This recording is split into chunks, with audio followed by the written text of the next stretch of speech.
Άκουσα τον Πρωθυπουργό να λέει δύο-τρία πράγματα. Το ένα είπε ότι είναι απειλή για τη δημοκρατία και θίασος τα κόμματα της αντιπολίτευσης. Μάλιστα. Απειλή για τη δημοκρατία όταν έχει στο παλμαρέ σου υποκλοπές. Δεν μπορεί να λες τα κόμματα της αντιπολίτευσης και όταν μιλάς για τοξικότητα. Δεν είναι φράσεις αυτές, κατά τη γνώμη μου. Μπορώ να κάνω και λάθος, έτσι. Και όταν μάλιστα σήμερα διαβάζουμε σενάρια ότι προσπαθούν να αποτρέψουν τη σύγκληση της Επιτροπής Θεσμών, γιατί ο κύριος Ντίλιαν θεωρείται και ο Γενικός Γραμματέας της κυβέρνησης τότε, ο κύριος Δημητριάδης, γράφουν εφημερίδες, θα θεωρηθούν ιδιώτες. Και γι' αυτό δεν πρέπει να προσκληθούν στην Επιτροπή Θεσμών. Δεν θέτει ζήτημα απειλής για τη δημοκρατία. Μετά λες, πνίγονται, λέει, αυτοί που πουλάνε πατριωτισμό με το κιλό, πνίγονται στα ήρεμα νερά.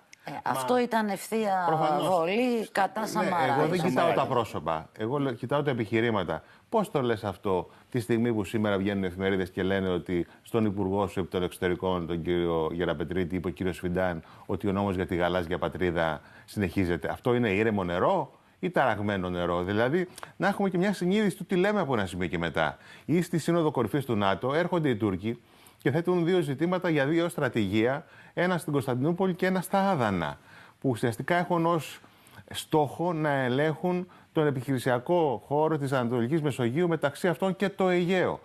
Αυτά είναι τα ήρεμα νερά. Και πνίγονται οι άλλοι γι' αυτό. Πριν από λίγα λεπτά και ένα ακόμα βήμα. Ανακοίνωση του Τουρκικού Υπουργείου Άμυνας κατά της Συμφωνίας Γαλλίας-Κύπρου. Λέει ότι ουσιαστικά πρόκειται για γαλλοκυπριακό στρατό, ο οποίος απειλεί τη σταθερότητα στην Ανατολική Μεσόγειο. Είναι ήρεμο νερό και απειλεί με σκληρές απαντήσεις. Και επίσης είπε και κάτι τρίτο. Επί του θέματος. Μίλησε για τον αριστερό και τον δεξιό λαϊκισμό. Από ό,τι κατάλαβα, δεν του αρέσει η λέξη δεξιά του Πρωθυπουργού, γιατί ταυτίζει με το λαϊκισμό. Αλλά μιας και μιλάμε για λαϊκισμό, έρχεται τώρα πια όχι η κυρία Κοβέση, αλλά η Υπηρεσία Ιστορικών Υποθέσεων της Ελλάδας και το FBI.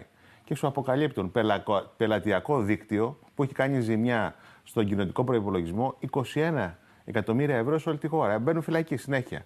Έχουν 1.200 κατηγορουμένους.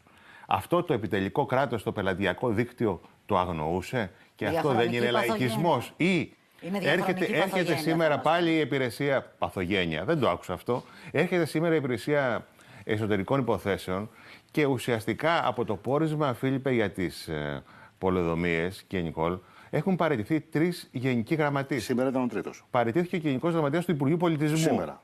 Ο κύριος Διδασκάλου. Ναι. Επειδή εμπλέκεται και μια στενή του συνεργάτηδα μέσα στη δικογραφία. Κατηγορούμενοι, δεν ξέρω αν έχει μπει φυλακή για δωροληψία. Και τα πράγματά του τα μαζέψανε. Πώς το θυμάστε το τραγούδι, τα πράγματά σου μάζεψε τα όλα, δεν έχεις περιθώριο. Εδώ βρισκόμαστε. Λοιπόν, 3 γραμματείς, γενικοί γραμματείς της κυβέρνησης, και μιλάς για λαϊκισμό.